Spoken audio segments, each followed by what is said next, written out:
I have a heartbreaking story and detail to add on to what we talked about previously with this St. Louis high school shooting that occurred, where a 19-year-old went in with an AR-style gun and shot up the school, injuring, I think, 7, and then 1 teacher and 1 student got killed. We'll look at some of that in a second, but the kind of huge story to this that is almost unbelievable and heartbreaking, but also so honorable. One of the teachers, the one who ended up dying, before the gunman could shoot students, stepped in front of, like you would see in some story, this is a story, but I'm saying a fictional story, in front of her students, got shot and killed herself, but actually protected the lives of the students who were behind her. That's just absolutely incredible. It And is. many people can say that they can do that, but whenever it really comes down to it, the ability to just make that decision in the moment, putting your life before others' kids, that's amazing. Absolutely.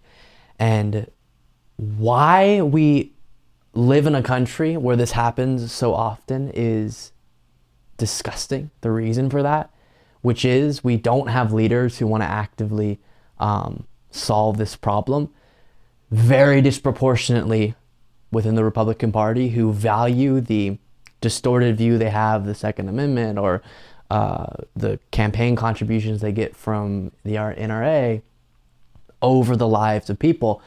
And it's not to say that the only component of this is gun control. It's not. When people bring up mental health, that's absolutely something that needs to be focused on. All of these root causes of what brings people to do a tragedy like that is 100% something that needs to be focused on as well. But the thing that can most immediately cut back on, and the variable that is so different in the United States than many other countries, is the way that we handle guns. And so every time an instance like this happens, you have to think about that, because you can't just talk about what happened. You got to talk about how can we prevent things like this from happening in the future again and again. But here's a little bit from CBS. A teacher and a 16-year-old girl were killed Monday morning in a shooting inside a St. Louis high school, authorities said. The gunman was also killed in the shooting at Central Visual and Performing Arts High School, police said, and 7 others were injured. At a news conference, Police Commissioner Michael Sack said the injuries ranged from gunshot wounds to shrapnel wounds. All 7 injured victims were in stable condition as of Monday night. And then they write a little bit more about the specifics of this. It seems like the police response to this was good, which is within the context of a horrible story, at least one good component of it, because we saw in Uvalde that's not always the case. But then Sachs said that lax gun laws make it more difficult for police to stop shootings.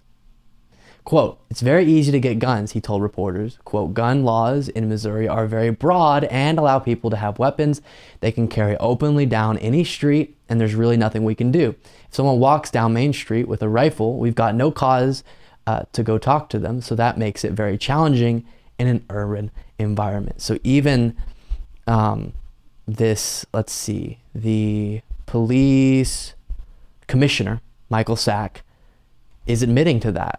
Guys, the lax gun laws here in Missouri make it very difficult for the police to even do their job, to even prevent things like this or be aware when one could be coming. And so, of course, there's a lot of details about the gunman, the mental health problems, the whatever it is. But I've talked about on my show, I don't think focusing on the person who did the shooting, except to think about how we can prevent things in the future, is good.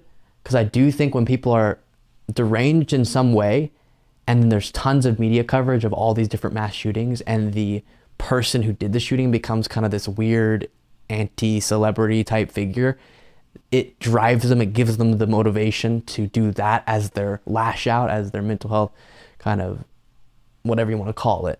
And I think if we did less coverage of the person who did the shooting and just focused on the victims, that would be a little bit more good in these situations. But heartbreaking stuff, this teacher just being an absolute hero in the midst of a horrible tragedy.